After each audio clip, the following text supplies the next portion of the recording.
سوال نمبر 40، کیا روزے دار اپنا تھوک نگل سکتا ہے؟ بہت سارے لوگ یہ سمجھتے ہیں روزہ ہمارا ایسا رہتا اس میں تھوک بھی نہیں نگل سکتے. غیر مسلم بولتے اچھا اتنا ڈینجر، اچھا ہے ہم اسلام میں نہیں آئے، نہیں تو ہم کو بھی ایسا روزہ رکھنا پڑا تو تھوک بھی نہیں نگل سکتے. ایک تو بھوک اور اس پہ تھوک بھی نہیں، کیسا ڈینجر روزہ ہے، کیسا رکھتے تم لوگ روزہ؟ تو ان کو آپ ڈرا رہے کیوں؟ خامخ اپنی بڑائی بیان کر رہے ہیں، خود نگل رہے بھی اوپر سے، اور اس میں تھوک بھی نہیں نگل سکتے.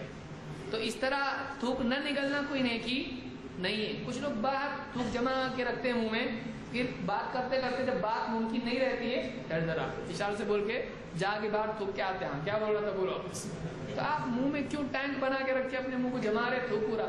اس طرح سے بھی صحیح نہیں ہے. یاد رکھیے منہ میں اس طرح سے تھوک جماتے رہنا یہ کون سا طریقہ ہے؟ یہ صحیح نہیں ہے.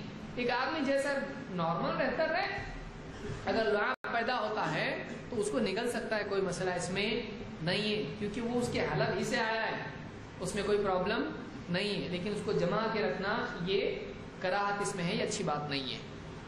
قتادہ رحمۃ اللہ علیہ فرماتے ہیں لا بأس ان یزدرد الصائم ریقہ، روزے دار اپنا تھوک نگل جائے، کوئی اس میں مسئلہ نہیں ہے. اس کو امام عبدالرزاق نے ذکر کیا اپنے مصنف میں، اور اسی طرح سے امام البخاری نے صحیح البخاری میں تعلیقاً اس کو ذکر کیا ہے. تو تھوک نگل سکتے ہیں، اس میں کوئی مسئلہ نہیں ہے.